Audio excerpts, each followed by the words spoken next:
to the fourth episode of the TARTAtimeVodcast. We have a new co-host, Miss T.L. Hello. Hodel. And today's topic is Bookicks. As much as we all love books, we devour them, fall in love with characters, worlds, tropes, and genres, ride with the heroes, want to find the humanity in the villains, and destroy the ones we deem unworthy. As much as we all love books, there are a few things that we absolutely find ew in them as well. Or at the very least, ick. So today, we'll be discussing our Bookicks. We might discuss things we love as well, because, of course, we love things. But we will focus on Bookicks as much as we can. So today, we have a couple of guests with us. We have A.L. I'm going to attempt to pronounce your last name. If I pronounce it wrong, correct me. But A.L. Maruga. You got it. Haha! who is a dark romance author. And from your website, I noticed you term it dark romance with a spicy kick, which intrigues me. I noticed that you have the Venom series, the Brotherhood of the Sacrament series, Sacrament, and the Caspery Prep series. Yes. Mm-hmm. Which I am very intrigued to get into. So, Lots of spice and darkness, that's for sure. A lot added to my TBR. And then we have Miss Amy, which apparently is a reader, editor, and PA I've been introduced to today. And everybody would know you as the Stabbyspoonie, apparently. Yes. Which I am happy to meet you. Happy to get to know you. And Miss TL, go ahead and tell us about yourself. I write dark romance too. The villain usually gets the girl, and that's really all I can say about it. Ma'am. I'm very bad at talking about myself. Like, how about your books? I have lots. Like the series? What series do you have? The Order of Ravens and Wolves, which is a bully series. I have Louisiana Made Men, which is a mafia series. I have a couple of P&R books. Pride, I wrote Lucifer. That was fun. Backfire. And I have an MC series too, The Lost Souls. Nice. Good job. See, I knew you could do it. It's not that hard. And I am T.S. Tappin, also known as Tarta, because my bestie got a little too tipsy and was typing and added an extra T in my name. Oh my god. I love it. I immediately did the meme, the Sparta meme, that I am Sparta. And then typed out, I am Tarta, and it stuck. So now I am Tarta. I write spicy shifter romance about bikers. So not only are they bikers, they are also shifters. They are not SOA bikers. They don't run shmugs or pew-pews. But so they're the opposite of my bikers. Yes. Okay. But their brand of justice might vary from what the courts think is justice. Okay? They will protect who they deem as family. And listen, if that means that somebody has to go bye-bye and take a dirt nap, then that's what that means. That's what that means. So it's not like they're the law-abiding citizens. It just means they don't do all the bad stuff. Yeah. Okay. Vigilante justice. Yeah. You know. I had 3 uncles who were bikers. I chose to take the good parts of my uncle. My uncles were 1%ers. They absolutely were 1%ers. They were part of the Outlaws Motorcycle Club. So they were 1%ers. They did all the bad things. But I didn't know that part of them. They rocked me to sleep and sang "You Are My Sunshine." They were my son's baseball and football coach. So I took the good parts of my uncles and the good parts of their club, and I focused on that. Because that's the part that I think people forget about when it comes to bikers. Well, even the Hells Angels, they do things to protect abused kids and stuff like that. So there is a good side to those organizations. And not all clubs are 1%ers. And I do think people forget about that. So I took that part and I focused on that part with my bikers. And then I was like, bikers are a lot like wolf packs. So then I was like, what if I made some of them wolf shifters and lion shifters? And then... Ooh, lion shifters. I'm already intrigued. And then I was like, why did the boys get to have all the fun? So I also have another series called the Tiger's Claw series. And that is female bikers who are also shifters. I love that. So listen, and they are more vicious than the men. Because they don't believe that. They do not play. That checks. Yeah, so I write spicy shifter romance about bikers. And it's got a whole lot of humor in there too, because you know what you can do with bikers and shifters? A lot of puns. Yeah. Lots of puns. So that's what I write. But you know what also comes with a lot of bikers and shifters? A lot of icks. Yeah. And what my biggest ick, and this is mine, and a lot of people are like, really? I love that. I have a thing about age gap. Oh, I like age gap. I know, so many people do. But here's the thing.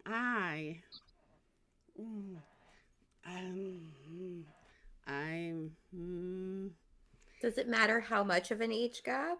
Like, what if it's just like 3 or 4 years? Oh, see, that's not an age gap to me. When I say age gap, I'm talking like 15 or more years. And it's only, for me, when I talk about age gap romance, I'm talking about where that is the sole purpose of the book. Where they talk about the age gap so much that it feels like there's nothing else to the story but the fact that there are so many years between them. Wait, that can be how does that become the sole purpose of a book? How does that impact daddy kink then? Oh, that's another ick for me. That's another ick for me. Right? That is another ick for me. But that is also an ick for me. I have daddy issues, so the whole daddy thing. Yeah. That's me too. Like, I can totally see where it's completely and totally valid for a lot of people and how it can be a really needed dynamic. For me, it is not for me because I don't have daddy issues. And so it is just so far off the table for me. I very rarely read it at all. Usually that's one of the things that has me push a book aside and say, no, thank you. I won't even touch it. The age gap thing, I don't mind age gap, but it is entirely dependent upon where in their ages they are.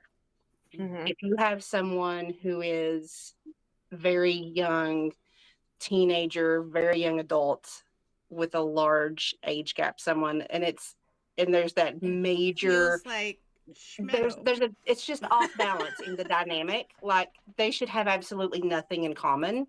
Then I'm like, no, I'm done. But if it's like a 30-year-old and a 45-year-old, 50-year-old, that I can get with. I can see a lot more. And it doesn't matter whether it's age gap or reverse age gap, same rings true. Like, it depends on where they are in their life. It has to make sense to the plot for me to be okay with age gap. And I can't stand a books, and I have seen them, same as you, where it's the only thing driving the entire book. And that's my ick. Is where it's where they mention it so much that it feels like that is the entire storyline. Yeah, well, I've seen it before where they make it a point to that they don't have anything in common. They shouldn't be interested in each other. Like it's only this sexual dynamic, and that's the only thing. And I'm like, that's not going to drive a relationship in any way, shape, or form. And it starts to be really gross. Mm-hmm. Yeah, I And that's can't. what I don't understand how that would even work, because I don't even like, I have written one age gap, and Mhm. that was my MC, but it just happened to be an age gap. The difference in Yeah. their age had nothing to do with the storyline, right? Right. Yeah, I have So an I age gap in the Brotherhood series, and it's a 10-year age gap, and Mhm. Right. he basically starts out as her bodyguard when she's a teenager, and nothing happens until she's older. Mm-hmm. But he's in his 30s by that point, and she's in her 20s. Mhm. So, And that's the thing. If but I can forget, it works, the dynamic, if I can, right? if throughout the book I can forget there's an age gap, to me that's not an age gap in my brain. Yeah, like I think the only like with mine, she kind of teases him a little bit about being an old man, you Mm-hmm. know, that Which kind is of thing, fine. like those I little would be puns like, kind of there. I But would be like, ha, ha, ha. You know what I mean? yeah, When I think of age gap in the way I clarify it in my brain is age gap for me is where it's the entire storyline. For Okay, yes, me, yeah. that would be like a part of the story, but not the Mhm. entire story. yeah. You know what I'm saying? When it's the entire story and that is all there is to it, that's an ick. Like I don't know that if is I an could. ick.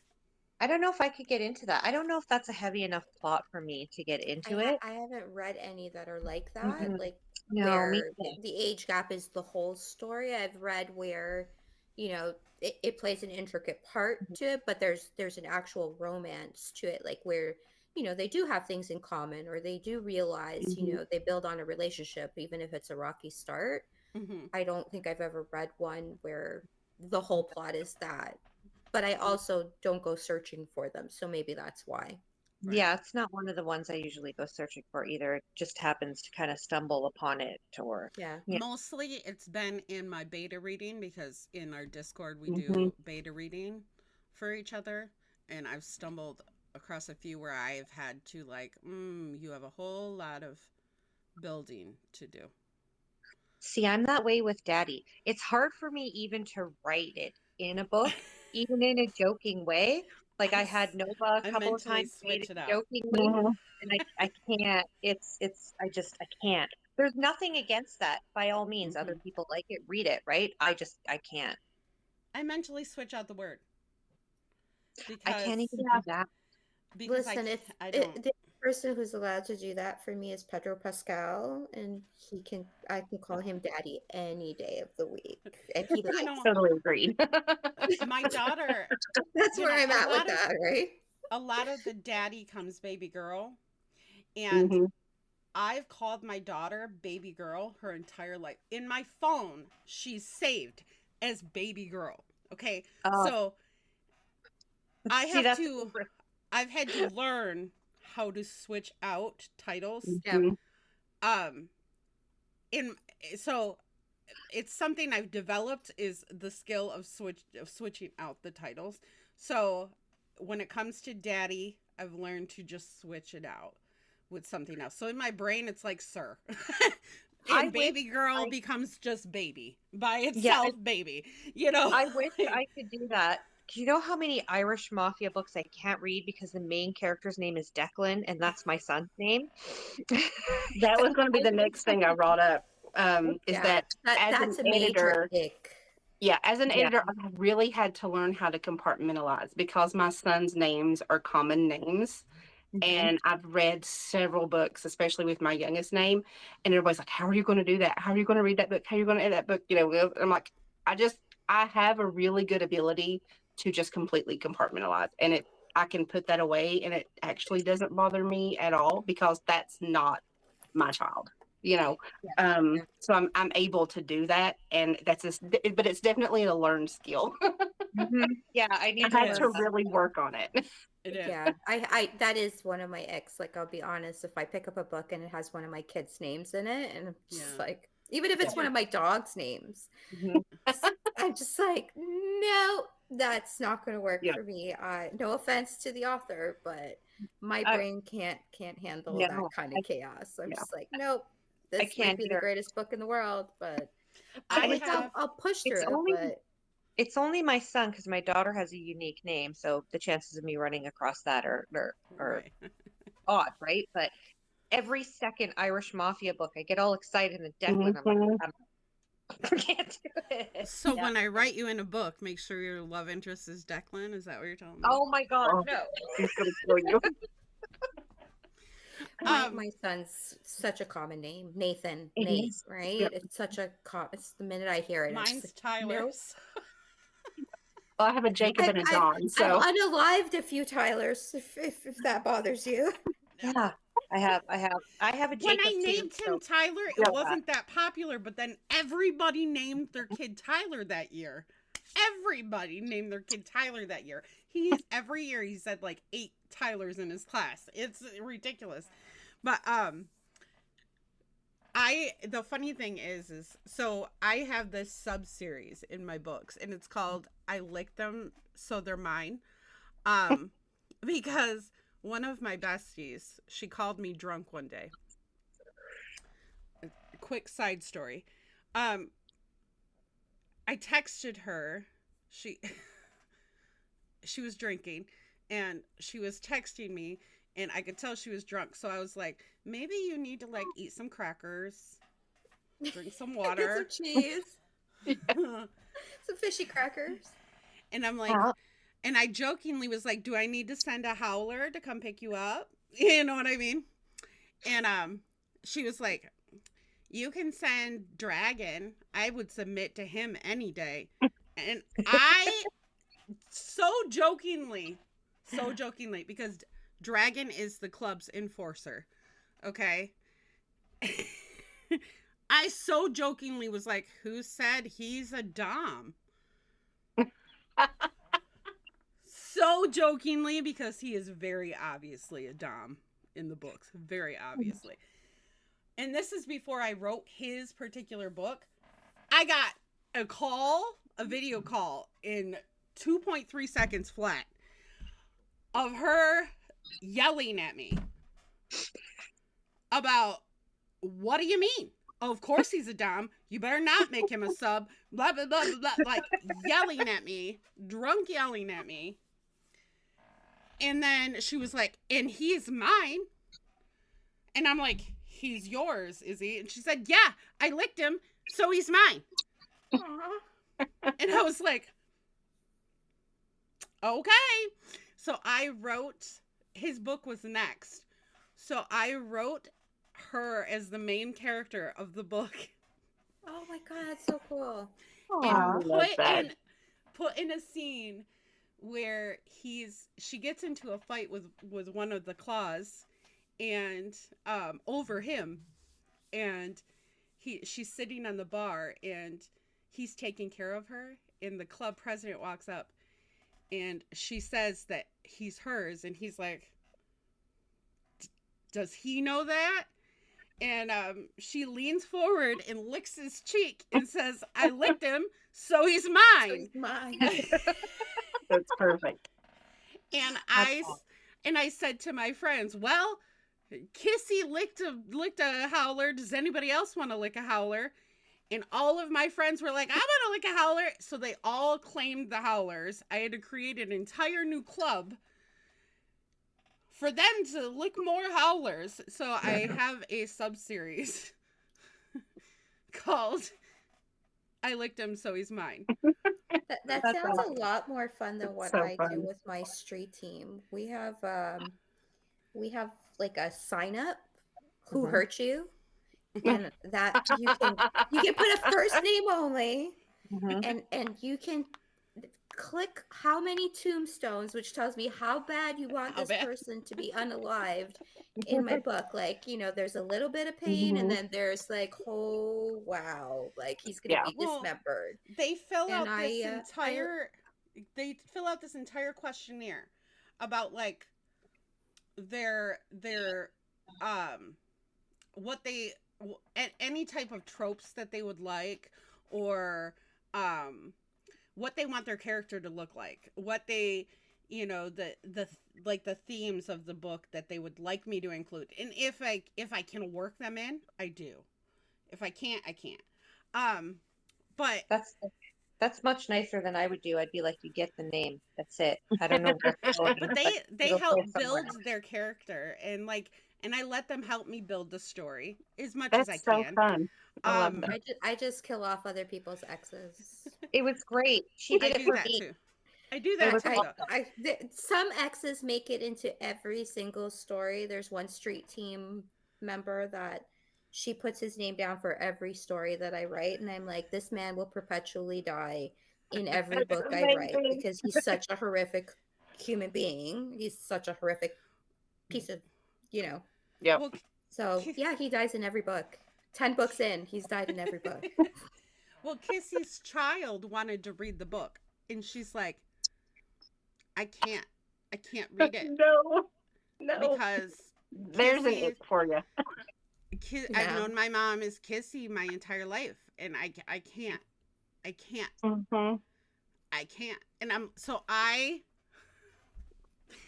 I went and created a version of the ebook where I changed the main character's name to something else entirely, just for them, That's awesome. That's so so sweet. that they could read the story And save them from the ick.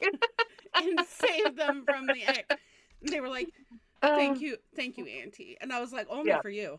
I'm not doing this for anybody else, only for you. Yeah. Because I get it. That's their mom. Yeah. Yeah. That's my daughter. She's getting into romance books now, and she's like, I don't ever want to read yours. Oh, my daughter I don't reads want to all know of mine. what's going on in your head. My daughter tells her friends, she's in a sorority, and when they start talking about sex questions and like how to do this, how to do that, she's like, you should read my mom's books. They tell you how to do things. My daughter is 25 and she alpha reads for me, and I get a lot of like notes per chapter, and it'll be like she'll put the comment and then she'll send me a text message immediately going, Jesus Christ, woman, what is the matter with you? You know you're my mom, right? That's not okay. Or you need Jesus. What is the matter with you? This is crazy. How much research did you do for this? And I'm like, We're going to church Sunday. oh. My daughter says that all the time. You need to go to church. You need to go to confession. You need Jesus. Something's wrong with you. My daughter's Daddy, which is grandma, sororities. needs to bless you with some holy water. Yeah. I My get that daughter's from sorority sisters call it the lore of Tara, because I used to sell pure romance, Oh. and Yep. now I write spicy romance, and she calls me when she's drunk, when she's about to do a shot and she's not sure if she's gonna like the shot, and she'll say things to me like, tell me you didn't raise no bitch. And I'll be like, I didn't raise no bitch. Why am I telling you this? You know what I mean? So, and her friends are like, the lore of Tara is so amazing. And I'm like, apparently I'm the cool mom of the sorority.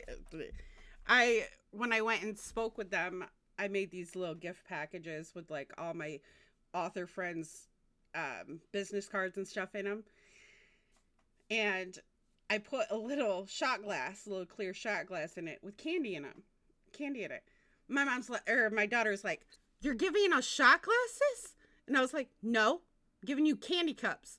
What you do with it afterwards is none of my business. That's so good. And I brought them squish peens. Mm-hmm. You need to Um, tell me the next time you go. I got like peen straws, peen whistles. Oh, I absolutely will. All the peens. I absolutely will. But I also brought squish nipples, because I was like, I am not assuming your sexual preferences. Yep. If you I have want those too. if you want to trade in your squish peens for some squish nibbles, absolutely. I left there with none, because I was talking, giving my speech, and I look over, and the sorority president had 2 nipples stuck to her forehead, right here, just stuck to her forehead. And I look over the other way, and the vice president was laying on the floor and had a squish peen stuck to her phone, and she was doing this with a pencil. They're too fun. Love Yeah. it. So, like, apparently I'm the cool mom, but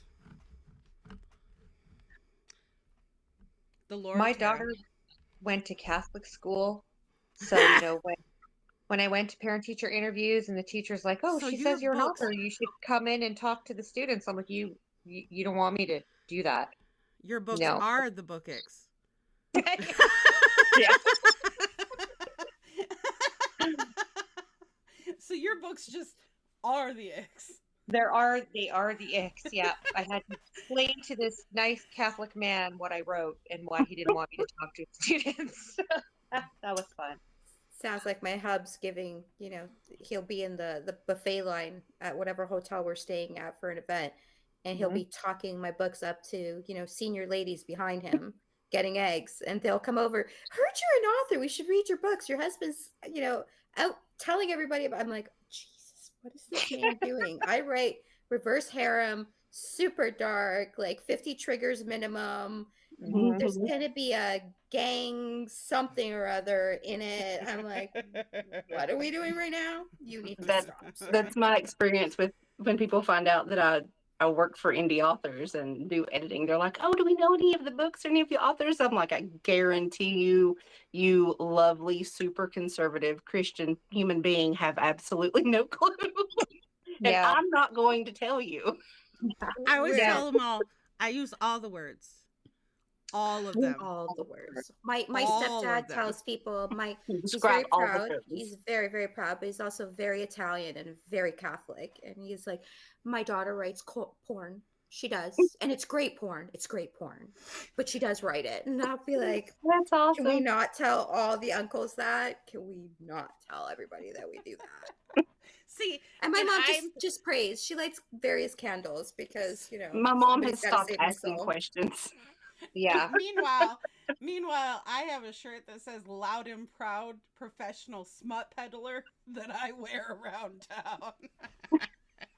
Yeah, see, I don't have a pen name. I just initialized because my first name is Tara Mhm. Lee. I initialized it, and my aunt took after effect to church group. Oh. No. Oh no. Sounds like my mother with Be My Sinner. She's like, why does there have to be a sinner? I'm going to pray for them. Jesus will forgive. The Pope will forgive. And I'm like, she was so mad with the title of that book. She's like, why? Why a sinner? Why does it have to be a sinner? Because it's a catchy title word. I'm like, I don't know. It just came to me like, one was Be My Sinner, one was Be My Sacrifice, one's Be My Salvation. I don't know. That just happened. Yep. Okay, so here's something. What is something that's an ick that you had to write or edit? That I had to write. Yeah. Or in Amy's case, edit. Oh, there's been a few. Amy, I'm gonna let you go first because I gotta think on Okay. this one first. So there's been a few. From an editor perspective, I see a lot, and I've had a lot of like really rough things handed to me that I've had to like send back. So I'm not going into any of that. That's just that's typical work stuff. The biggest ick, and this is a personal pet peeve of mine that I really like.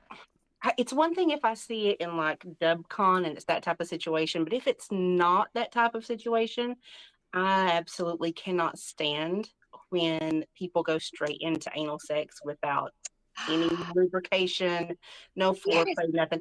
And the worst situation I ever ran into as an editor, which I clearly pointed out, and it was not changed in the final copy of the book, was this man is just going to town, no preparation whatsoever for anal, and then somehow he spins her around while she's still impaled with no Oh, lube from back to front and no, continues. bacteria And I was like, infection. I was That's a big ick for me. screaming.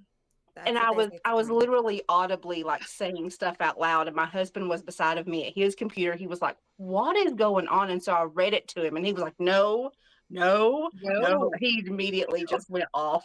And so yeah, that was If I read something like that, I yell yeast yes, infection out loud because I'm yes. like, you're getting one of Oh, that those. was the other thing. By the After way. he spun her around, he went from back to front immediately with Yeah. nothing, and I'm just like, No. no, No. no. And oh gosh, I couldn't. It was so hard for me to That's get that's through that's that pet, book.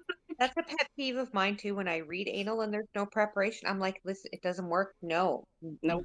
I nothing am the about that is go-to for enjoyable. those questions for somebody who's just getting That's into me. spicy Mm, yep.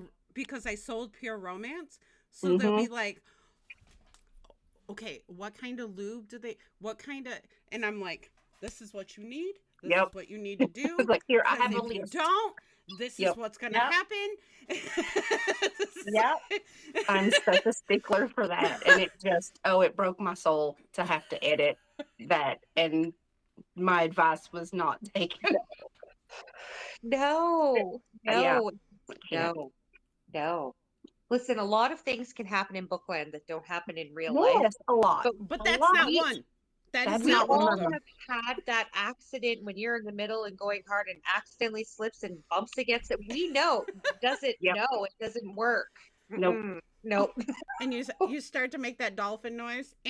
Yeah.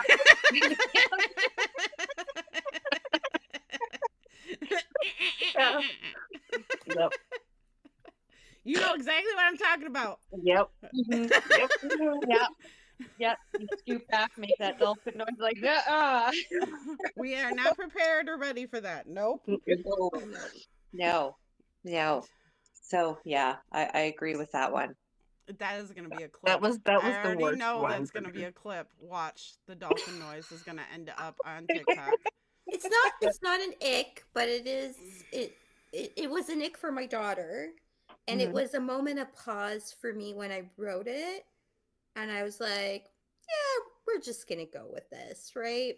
But where you are doing anal and you know, Things then they happen. kissed afterwards or whatever, right? Mm. Or Mhm. he goes down on her, Mhm. performs oral, but also performs oral in her Mm-hmm. Mhm. back end, and then Yeah. kisses her afterwards, and she like freaks out, right? Yeah. My daughter was like, "Oh no, we're not doing this, no," and I'm like, "It happens in real life." And Mhm. she's like, "No, it doesn't. Not in my head, it It, doesn't." And I was like, "But it Okay. does. It does. But it it It does. does happens. happen. But it It does. does happen." It does. So Yeah. that was my thing. It wasn't really an ick, but it was like it was a standalone that I wrote, and she was worried about her breath. Yeah. She went to brush her Mhm. teeth, and he was like, "I just ate your ass. Like Yeah. your breath You can't be think that I'm worried bad, about right?" your breath? I'm not worried about your breath. And my daughter was like all kinds of icked out. She's like, "Nope, we're not doing this." I'm like, I'm leaving that in the book because it does happen, and it is what it is, right? Yep. I think for me it was so I have this thing with eyes. I hate it when eyeballs are touched or anything and it creeps me out. Yet for some reason I wrote that whole eye socket scene enabled. And I had to do research for that. That icked me out, but that's what he wanted done. So what happened? I wrote an Certain eyeball research scene. has definitely Yeah. icked me. Mhm. Like great if you enjoy it, but if I go down a rabbit hole and it wasn't something that I knew anything about, and someone's brought it to my attention and I go ahead and write it, but I may not be so comfortable with it. Anal hook. Let's just point that one Mhm. out. Um, I wrote it. I did all the research. Asked me if it's going to be in another book. I don't know. It was a bit traumatic for me with the research. I did it Yeah. though, but I don't know that that was a particular one that I enjoyed as much Mhm. as maybe some of my other research. No. No. Some of the research is not fun. I know Some of the research is fun, but some of the research is some of it is fun. not fun. I know way too much about the different layers of an eyeball that I never wanted to know. Yeah. To research. So yeah. See, for all of the agents watching, we really do research these things. It's really, really, really author research. We don't just put author research after our search. We really are researching. We really are. I researched so much that I have named the FBI agent that I'm sure is watching me. I call him Steve, and every once in a while I'll type into the search engine, "It's okay, Steve, I'm just an author." The one that's following me, assigned to me, for sure is going, "This bitch, like, Right? what is with you?" I have so many. You go from anal hooks to dismemberment in the same session. What's the matter with you? I know I'm on a list somewhere just from the books that I've First ordered. therapist must be making a fortune. Oh my God. My daughter, when I first wrote After Effect, I researched most common ways mothers kill their children. And I woke up one morning with my daughter staring down at me in the bed, this look on her face. It's amazing. Yeah. Was it the same look my husband had when a reader pointed out a scene in my book about the female being attached to a tree? Yeah. My husband's face was like, "Excuse me?" Yeah. He's in the front row of a signing, and he's like, "Excuse me?" She did. What do you mean she's tied to a tree and she doesn't know? She thinks she's being, one after the other. Yeah. He went, but my husband's very tanned. He's Latino. He went ghost white, like Casper. That's what it was. Well, the greatest part about this is because she's staring at me with this look, and it took me a minute. I'm like, "It's okay, it was research." And then she yells out, "It's okay, Declan, it was just research." Her brother has sent her in. While you were sleeping, they were having a crisis. They were having a full-on crisis. Yeah. They were questioning everything they had ever known about you. Like the other day when she wouldn't let me have like the second helping at dinner, is like, was that check under the bed for whatever you have in there that you may use against them, right? They had gathered the steak knives. I could just imagine. Everything sharp. They probably had some intricate plan that wouldn't work. So they were like 10 and 8. Poor babies. Yeah. Oh my gosh. See, I don't think I've written any icks of my own besides like my villains when I've had to get in their brains. Because sometimes I do write from the POV of the villain. I do too. That is always icky. That is always icky. It is. But I don't think I've ever really written any official icks that I have. I don't think I would. Even if like the story was calling for it, I think I would find a way not to. I think I would be like, nope, can't do it. Like even like the daddy thing. I can't do it. I won't do it. He's gonna be called something else. Too bad. I've managed to get out of an ick. So one of my icks is a golden shower. Okay, I don't want to read that. I don't want to write that. But Mason really wanted to do that to Harper. So I had to steer him in a different direction. So I'm like, I can't. I can't. No, that and scat play. See, because what I'll do with my characters, when they want to do something, I mean, they will lead me down a path, and sometimes I just have to follow that path. But if we come to a crossroads and they want to go one way and I am demanding we go another, I will start writing them doing something I know they will absolutely not do. Okay? And eventually they will follow my path. Okay? Because they'll be like, "No, you aren't making me do that. No, They're bikers. You know, they will be like, I am not doing karaoke. What are you doing? That doesn't work for me because I end up with characters like Nova who will just go with it. So true. When you have the club's enforcer who is a brat tamer, and you have him singing Keith Sweat's Nobody on karaoke. That's Yeah. amazing. That's awesome. He eventually will follow your lead. Because he's like, Mine never follow my lead. In he's fact, like, mine no. add characters that are unplanned into my books, and they just magically appear and stay. And I'm like, okay. Yep. That's You already brought a happened with friend. me, and I don't even have my first book out yet. You start I'm in the having same boat him. as you. You start having him brush the hair of a purple unicorn who's tap dancing through the room.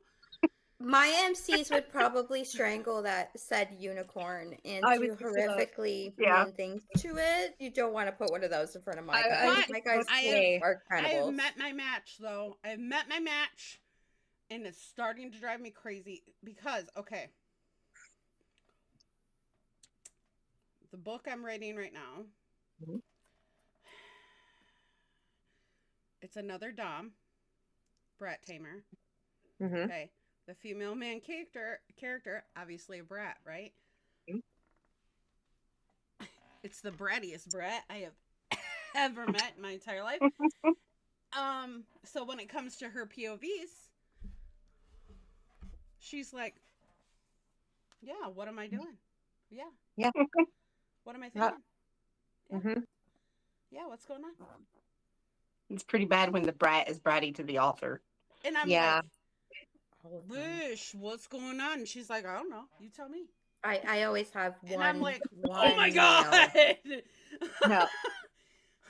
I always have one male in the harem that does that to me. That is a complete like chaos, dragon that just wants to see all my hair go gray. And I'm like, why? I'm going to kill you off in the next chapter, just so you know. So I don't have to deal with you. It's always the character that the street team falls in love with. And I'm like, just so you know, I'm going to kill him in the next book. Exactly. She's going to be the most amazing character. I know it. I know she's going to be the most amazing character, but she's going to drive me crazy through this entire book. My characters like to challenge me. I swear, I could be like, listen, you do this, I'm going to put you in there with that purple unicorn. And they'll look at me and be like, you sure you want to do that? Oh, mine would have that unicorn like in a harness so fast, and not a horse harness, different kind of harness. Nothing would rein mine in. Mine are chaos. Yeah, that's like I say. We authors, we just write the incident reports for the voices in our head. That's it. The funny thing is because that character Tana is based on a friend of mine. Guess who I can yell at about it? Nice. So I message her every once in a while. I'm like, oh, I'm so mad at you. And she's like, what did I do? I'm like, it's your character. And she's like, it's my character, though. I didn't do nothing. And I'm like, she's based on you. I have a secondary character in my Christmas novella that's based on my dog, Daisy. And I actually named the character Daisy because it's literally Daisy in human form. And my daughter, when reading this book, when she outfitted it, she's like, Jesus, it's Daisy, like 100%. And I'm like, yeah, it is. Like complete psychopath, but with a grin, right? Yeah. And just a waggy tail, like, but human. Another ick that I do have, though, is damsels in distress that want to be. Like, women who... the out is there. Like, they're in distress, right? But see, it's very I call those ones too stupid to live. Yeah, it's like a very easily changeable situation. Yeah. where Mhm. they could get themselves out of the situation very easily. Like it's very easy for them to change the situation, but they would rather sit there and just let a man save them. Oh my gosh, it's horrible. I'm gonna let it. You know what Oh, I mean? okay. That's I Mhm. different. That's the playing victim. The ones that I'm I talking about can't. is like the one girl, literally in the beginning of this book, this guy was going to kill her, and the only reason he didn't is because he was shot by one of his friends. And throughout the whole book, he's hunting her, and she's like, "Oh, he'll never hurt me," and he's like, "I want to kill you." And she's, guess what happened at the end of the book? He fucking killed her. She's just like, that's the two That would stupid drive me crazy. drove me nuts. It was so bad. I read it to my roommate. He's like, "What the hell?" Like, I don't know. Yeah. Mhm. I don't enjoy books where the female character is weak throughout.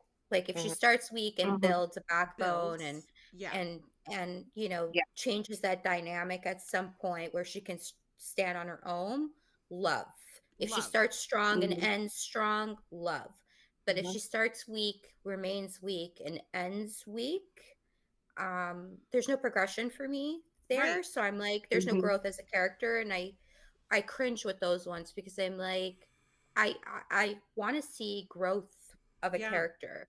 Like Mhm. I don't want my male character who's a complete a-hole to change. Yeah. If he's an a-hole at the beginning, he's an a-hole at the end, but maybe he's Mhm. only not an a-hole to To her. her. I Yeah. Yes. love that. That's my favorite. But Mm-hmm. I love it when there's a progression for the female character, like strength Mhm. is gained, some self-awareness, Yes. some, you know, hey, I'm not going to take this anymore, and she, you know, Finding her she stands on her spine. own 2 feet. Yeah. Yeah. Mhm.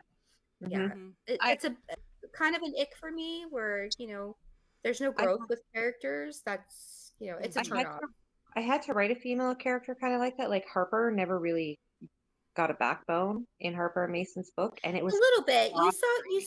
You saw like little A little bit, brief but she, flashes of it where you're like, there's the possibility mhm. of her possibly growing. Um, but she's not Nova. Like she's No, Mhm. she's right. not. No, but it was incredibly frustrating to write a female character like that. I don't know if I could ever do it again. Yeah. Yeah. And like I I But really. don't kudos to the authors that do, because I Mhm. was so frustrated. I, and I don't I need them worked with to them like like be I don't need them to be physically strong. that. Like Mhm. No, no, not no, no, physically strong. no. Just You they know, can stand up have for themselves at some point. right. Mhm. Like yeah. they have to have some strength in some way or grow Yeah. some strength in some way. Yeah. Um they have to show some backbone in some way, whether it be physically or emotionally um or even verbally say Mhm. no or Yeah. Mhm. Yeah. I'm not going to put up with this or with something. It's the ones I that just are just sitting there waiting for somebody else to take to care come of. rescue them. Yeah. Yeah. Yeah. Yeah. Seeing that. I wrote my Venom series like that. Like when I wrote the first book, The Queen's Serpent, I actually wrote the first 30,000 words 3 times because Mhm. I wanted her to be strong right off the bat because it's a spin-off of the Cashberry Prep series. So you already meet her in Cashberry Prep. And she's the sister of the main female character there. And her grandmother's strong and her sister's strong. And I want her to be strong, and it didn't work. I wrote those first 30K 3 times. And I was so frustrated with her as a character. And I really was at the point where I was like, I'm not writing this book. I don't care if the readers love her. I can't handle her. And then I decided to just let her tell her story her way and Mhm. see Mhm. where it went. And I kind of like hated her, to be honest with you. Even, you know, going into the third draft of it, I kind of hated her a little bit because I'm like, just fight back. Just fight Mhm. back. Come on, please, just fight back. And at some point, the character changes. You see little by little growth within her. And you see where rock bottom hits her like a semi truck and she changes and she Mhm. changes because she has to change, not because she wants to change. Mhm. And then she's just, it's a duet. She's so strong in the second book, and she also becomes a mom in the second book, right? So she just becomes virile, and it was hard. It was really hard writing her. Like, she was my most difficult character that I've ever written. She was a character that I was not in love with, that I loved her in my first series as a sister, but didn't think she could play the role of a main female character. And she proved me wrong. And now she's one of my favorite characters, just because that growth arc is so huge. Like, and Well, I've seen it from readers, the comments and stuff, where they'll message me. They're like, 10 chapters in, and they're like, please tell me she fights back. Please tell me she grows up. Please tell me she does this. And I'm like, just wait for it. Just wait for it. Yeah. Wait for the boom. When the boom happens, and then I'll get those same readers sending me messages going, holy shit, the boom. And I'm like, yeah, that boom hit me just as hard as it's hitting you, right? And I didn't see it, right? Like, I kind of had to trust that my characters knew more about themselves than I knew about them, which is Right. hard because they're Yeah. in your head. You think you know them You intimately, think and you then do. you're like, like And they're like, you know, mm-hmm. you don't. But that's what you need. You need those character arcs, and because that's another. I wouldn't call it a book ick, but it's a pet peeve when there's big plot holes in a book. Because I prefer story to spice. I like to have the spice when the spice moves the story along, right? So I'm a big plot person, but Mm-hmm. I hate plot holes. They drive me crazy. That kind of leads into one of my big icks, which is when people and you see this pretty often in dark romance, unfortunately, but it's when people use dark aspects or tropes for pure shock value only. That it leads nothing to the story, nothing to the plot, nothing to the character growth. They're throwing whatever they can at the wall so that they can add it to their list of tropes and triggers because they think that's what readers want, and it drives me insane. I don't mind dark aspects. I No. enjoy reading that, but I want it to have a purpose. Well, And that's the thing. Dark romance is gritty and will tend to touch on the subjects that other romances won't, right? But it has taken on, I've noticed that there's a lot of shock yeah, value that a lot of people are writing now. I don't like that either. yeah, yeah. one of my big icks, I think, is inconsistency. Like, Mm-hmm. if it's inconsistent throughout the book, and it's inconsistent throughout the series, Mhm. the personalities of the characters, Mm, I find I get turned off right away, because I'm yeah, like, book one, they might be like this, and then by the time you get to book two, like, all of a sudden the guy that was like extremely morally gray and unhinged is a golden retriever, and I'm like, wait a yeah. minute, what Yeah. happened here? Yeah. I'd like there to be some consistency with the personalities of the characters. There can be growth, there can be Right. change, or learned But behavior that because but that they've needs to be realized they've made a mistake. explained. Yeah, It needs you Yeah. to be can't explained. just like do a 360, and I'm like, how did that happen? Like, that Yeah. doesn't happen. No, you stay consistent, keep the characters consistent. There's a difference between what you see of a character from other characters' points of view to when you get in their head, because there's always something different when you're inside Yeah. the character's head. But when they Mm-hmm. suddenly switch like that, that's no, I don't like that either.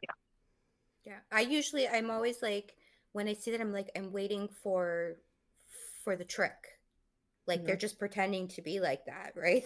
They haven't had like a complete personality transfer. Mm-hmm. Or is it a manipulation trick? Like, what's going on here? And then when that doesn't pop out, I'm like, but wait a minute, like, that was my favorite character. You just ruined them. Like, why did that happen? Mhm. It's I've read a lot of them like that, where it's Mm-hmm. very I inconsistent. I it, had Mm-hmm. it two. makes it hard to love the characters if they're inconsistent. I almost wonder, because I know there's some authors who they tell the story, and then there's authors whose the characters tell the story, right? Like it's character kind of driven. And I almost wonder if it has something to do with that, like how the author processes and writes. I That know would- one, yeah. yeah, I know one author who she can't hear the voices in her head, but she can visualize the environment. So, yeah. I'm the latter. Like my characters are they're driving. Like Yeah. I'm just a Mhm. passenger princess. Yep.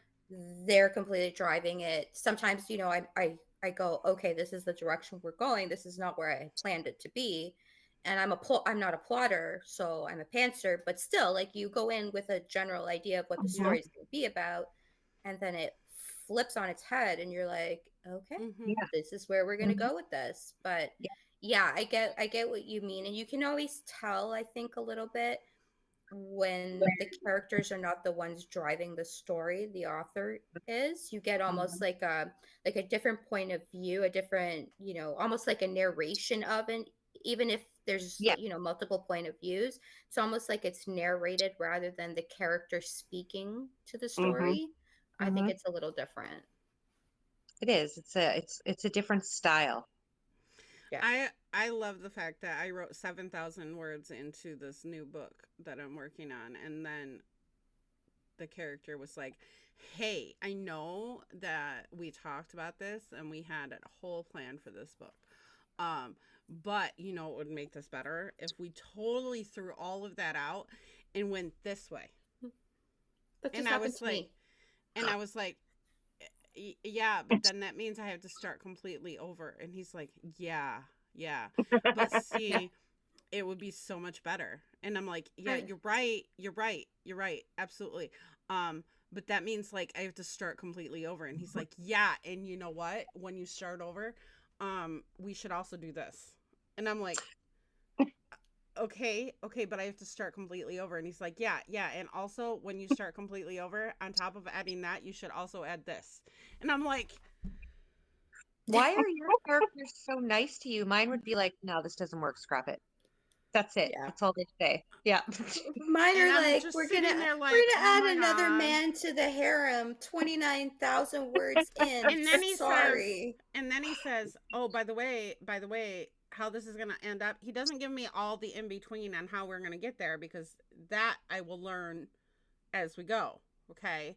But what he did tell me is how it's going to end up. It's going to be on a plot pause, which is what I call cliffhangers because it seems nicer. Plot pause. That's how I tell my reader. It's just a plot pause. We're just pausing. I We're like just that. pausing for a minute. I don't call it that. I call it here's the top of the mountain. Like we're just taking a pause, guys. We're just taking a pause, taking a little breather. I don't. I laugh because I'm like, do you have your parachute? No? Mhm. I need one. But You need one for this book. he's like, yeah, it's gonna be a plot pause. Also, yeah, not everyone's gonna make it, so be prepared to get yelled at. And I'm like, oh, thanks, guys, thanks, appreciate it. I'm still getting yelled at from something that happened 5 books ago. Great, wonderful, wonderful. So yeah, no. Speaking of,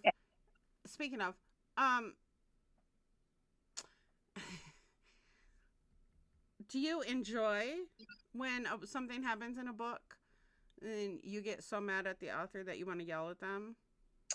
Tara? Me yelling at Tara. Did Tara tell you that I called in sick for 3 days in a row reading the Order of Ravens and Wolves? Like, I literally was like, oh my God, I gotta call into work. I didn't sleep for 3 days. I didn't shower for 3 days. I didn't leave my bedroom for 3 days. Like, I would run down to the kitchen, grab snacks, run back up, call into work and say, I'm so sick. I can't even get out of bed.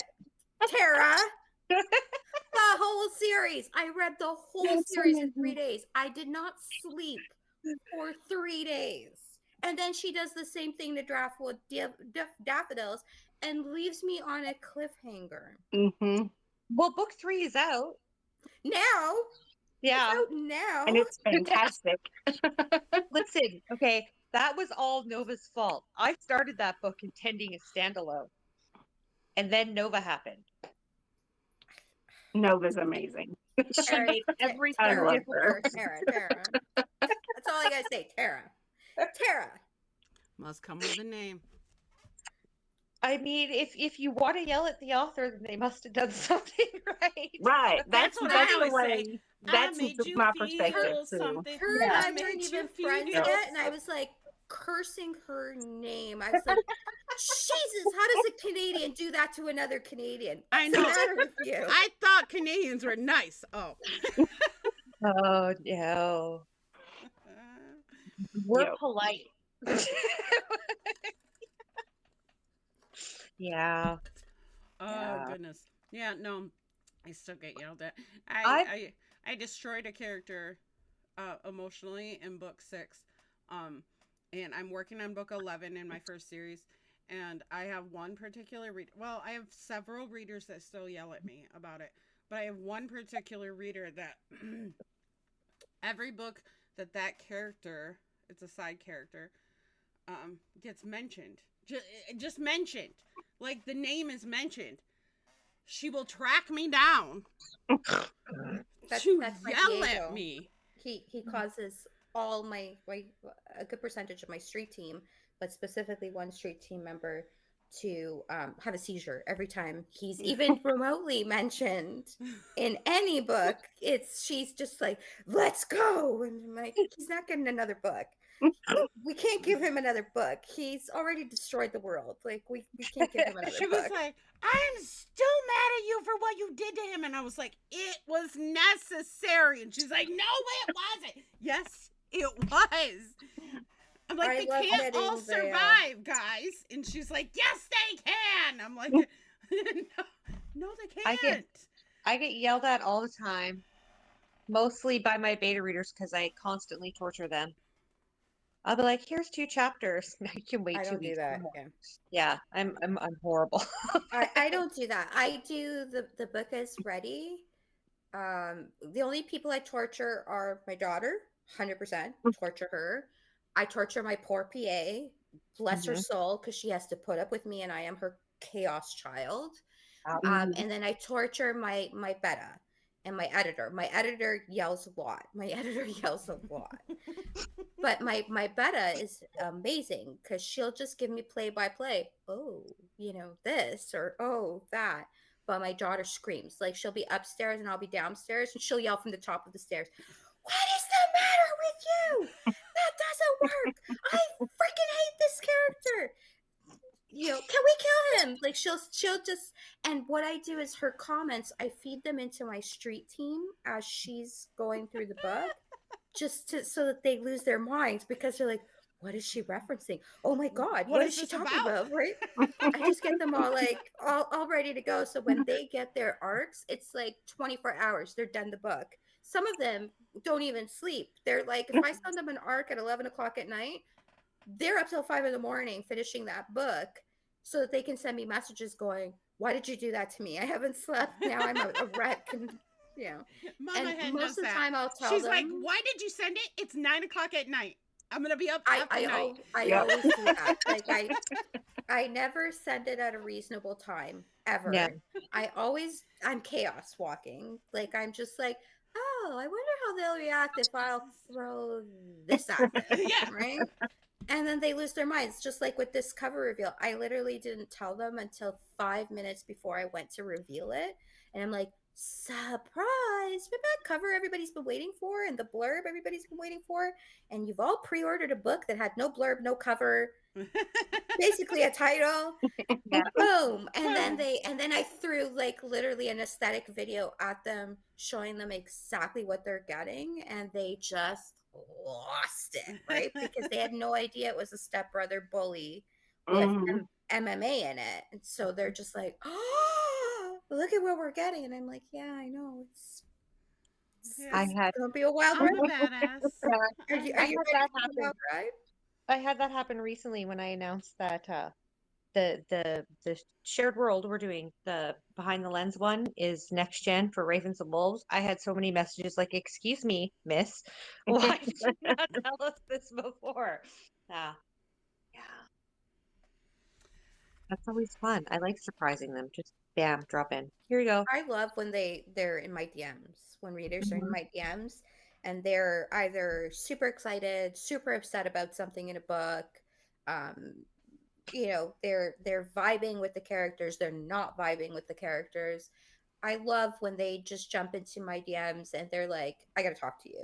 Like this I'm what is always going on with like, this? I Yeah. made you Yeah, feel and they're something. they Yeah. have memes of me cackling, right? And the sorry not sorry.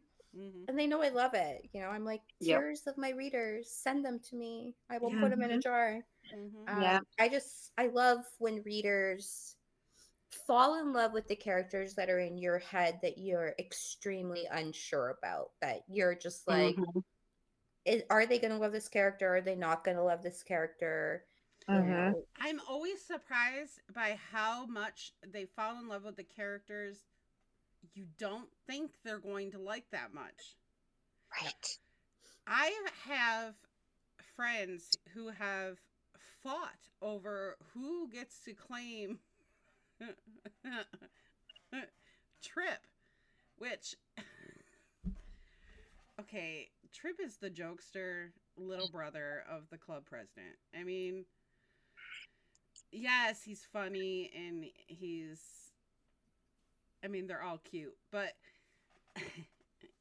he's just the little brother. You know what I mean? Like, I didn't think anybody was going to like want Trip, right?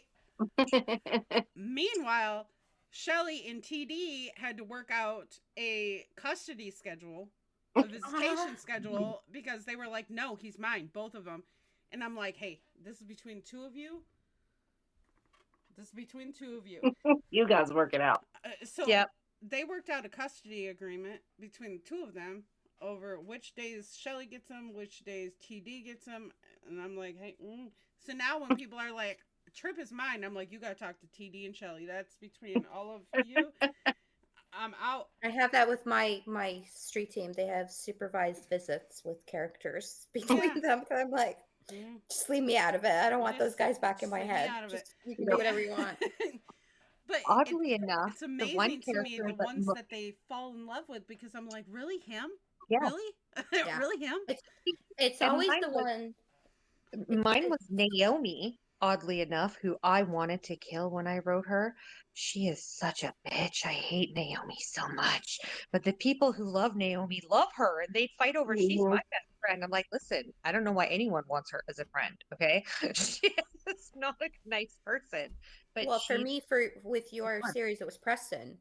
Mm-hmm. I literally got to the end of the series and I was like, of course it would be him. That would be the one I would fall like I'd abandon my husband and kids for. I'd be on a plane for. Of course it would be him. Right? Listen, I've given you everything I can. Okay? I'm out. It's the same with my characters. The ones that they seem to gravitate to are the ones that for me are the hardest. Like they give me the most trouble to write because they're Yep. in my head, they refuse to leave, they don't want to follow instructions, they don't want to participate the right way. Like it's just like, it's your chapter, speak to me. And they're like, yeah, no, I'm not going to do that, I'm going to do whatever I want, or I'm going to go off and do this. And I'm like, Lucifer. eh. Oh my God, he was such a to write, but he was the funniest one to write. But he was such a jerk. I needed I had 4 months off after I wrote Abel. I had ADHD after writing Abel because he was everywhere. But everyone's like, I want him. I'm like, he'll kill you, right? Like, yeah. But those are the characters that make you better writers too. Lucifer called his woman sugar tits, and I wanted to throat chop him every time he called her that.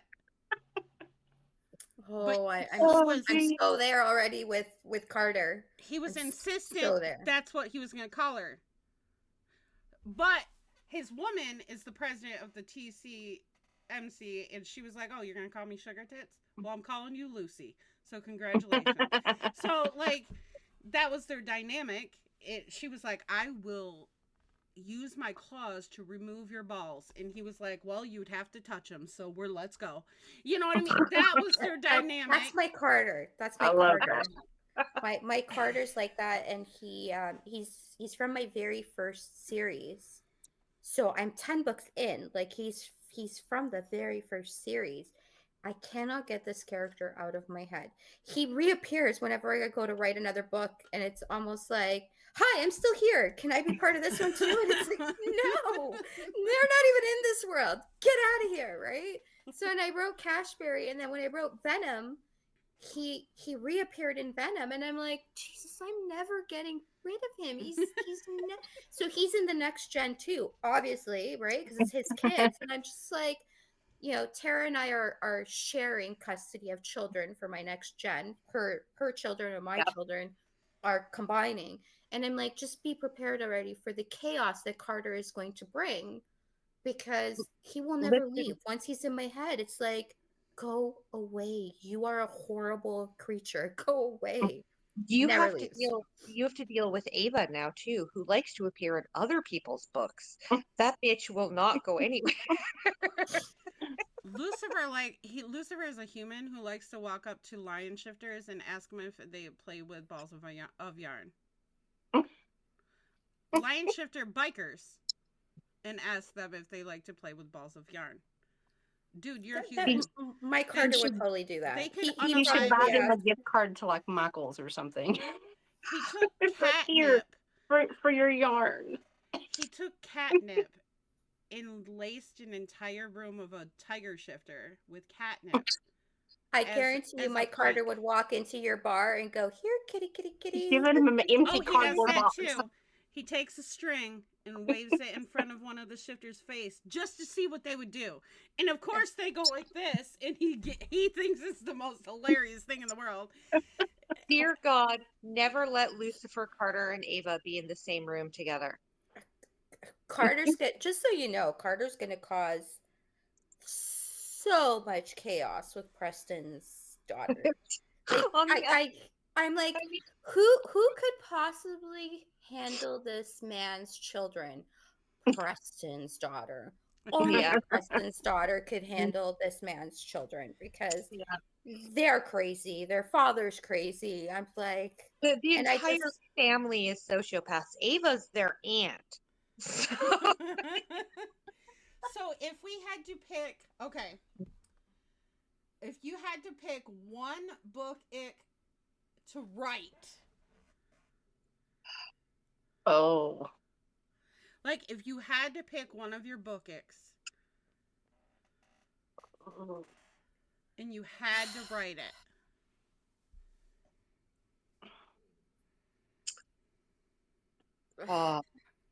I would try writing somebody submissive, but I don't know that I'd be very successful at it based on previous experience of writing somebody weak until they kind of switched. Like, yeah, I've tried. I can't do it. I can't write somebody submissive.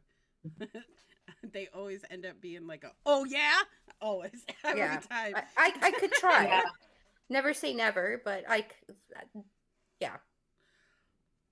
don't know. For me, I would probably try to do the daddy. Just try. Not the baby girl. It would not be baby girl. Just put one in there. It would not be with baby girl though, because I can't with the baby girl, because my daughter, I can't. But maybe daddy. But I would never do it again. I would never do it again. It would be a one-time deal. That's it. Kind of like my rom-com. I have one rom-com. You're never getting another one out of me. I might do the Too Stupid to Live, because I mean, I would write it as a challenge to see how stupid she was. She's like, I would make her the stupidest person on the planet. I could do that one, Tara. Yeah, I could totally do that one with you. Yeah, I think we've done, when we did the live writes. Yeah, I felt like your character was like, do you realize what's about to happen to you? First of all, she puts her character in a bayou with mine, and I'm like, oh no, like this is already gonna go so wrong for you. So wrong. And she's, trapezing through a swamp, and here's my character like, you are easy picking, lady. I'm gonna take you. Yeah, and if she heard creepy noises, did she turn around and leave? No, she went No. further in No. the swamp. Oh goodness Yeah. gracious. It's that white woman syndrome of, oh, it's looks like it's fluffy and it's fringe shaped, so I'm going to have to touch it whether it will eat Why me is alive it or not. friend Yeah. shaped? No. That's how my Yeah. husband describes me. He's like, you approach animals that no reasonable, sane person Yep. would approach, and you're like, here, sweetie, here, baby, come to me. He's like, you're I do, psycho. You know that, right? yeah, I do that too. I want to Me pet too. the animal. They have the cougars at the zoo playing with Mhm. pillowcases and catnip. It was the most adorable thing. I wanted to get in there and roll around with They're them. just big kitties. They're just little Hey, kitties. kitties. Yeah. There'll be like we're rural, so there'll be a lot of like loose field dogs, like dogs just out in the fields and stuff. We And have people mountain will we have mountain lions in Michigan. we have coyotes. We have We coyotes. have And coyotes. my neighbor will text me, she'll go, random dog walking down the street to your left, And we about have 500 bears. yards. Have a great night. Because she knows I'm going to go out there and go get that dog, right? Meanwhile, the dog's probably Can I foaming pet at the that mouth, and it's dog? not a dog, it's a coyote. Can I pet that dog? That's me. My What husband's about- like, where's your mom? And my daughter will be like, she's out there rescuing a coyote. Yeah. A What about- feral one. What about you, Yeah, Amy? What would you write? What I would write is one that I haven't even brought up yet. Oh, And it's because I've already had an idea for this that just took over my brain, and I actually like sort of plotted it out, even though I'm not a plotter. But one of my things that's just a pet peeve of mine, and I love reverse harem. I read reverse harem haikus all the time. But one of the things that absolutely kills me is, and this is almost circling back to the name thing, is I love nicknames, but when there are too many, and there's like one book I lost count at like 14 or 15 nicknames for the female main character from 3 different guys, and I'm like, this is insane. But I had an idea for the stupidest rom-com ever, and it would be ridiculous because it came from a conversation that I saw of like, what's the largest harem you've ever seen? And so the idea popped into my head of Baker's Dozen, and it being 13 guys and do she it. being a baker, and they're all like her delivery guys. Do it. And it would be like full of stupid puns and nicknames. And I'm like, this is the stupidest idea I've ever heard in my life, and I have to write. Do it. That's so many guys. That Do is it. so many So guys. many. It's Yeah, so I many. don't want that many in my head. No, Could you but imagine the they laundry? started popping in, and I just like, they wouldn't even be like all together, but it would just be She'd have to have just a bunkhouse. yeah. Yeah. You're already thinking of all the logistics, right? Listen, Yeah. I But- write bikers. I'm thinking Yeah. the amount of rooms that she would need. Like, So yeah, it would be the nicknames. It would be can I give you a That would- piece of advice? yeah. Because listen, Please. I have a motorcycle club. I need to know so much information about all these people. So I'm gonna give you a piece of advice, okay? Mhm. As you go to write this, Mhm. don't go into it without already having character profiles ready for Yeah. all of Mhm. these people. For sure. You create yourself a book Bible. Yep. Yep. Yep, So I you swear by aren't them. flipping back going, what did I say his eye What did I color say? was? Who is this? What color was his eyes again? I go in depth. Like, I'll tell you what what happened to them in the 3rd grade, what they're Mhm. allergic to, who their great aunt is. Like, I go in depth in case there's ever a question. At you the know. very, very least, you need to know what makes them tick, like why they are the broody one, Yep. Mhm. and what their eye color is, the hair color, any marks Yep. they have on their body, what their voice sounds like. What they smell like, if What if they you're smell into like. getting the senses. Yep. You know, the things you're going to mention in the book, and the why they are the way they Yep. are. Yeah. You need to know Yep. these things. When is their I birthday? What's their zodiac sign? Literally I all of it. actually, Yeah, I write was it given down.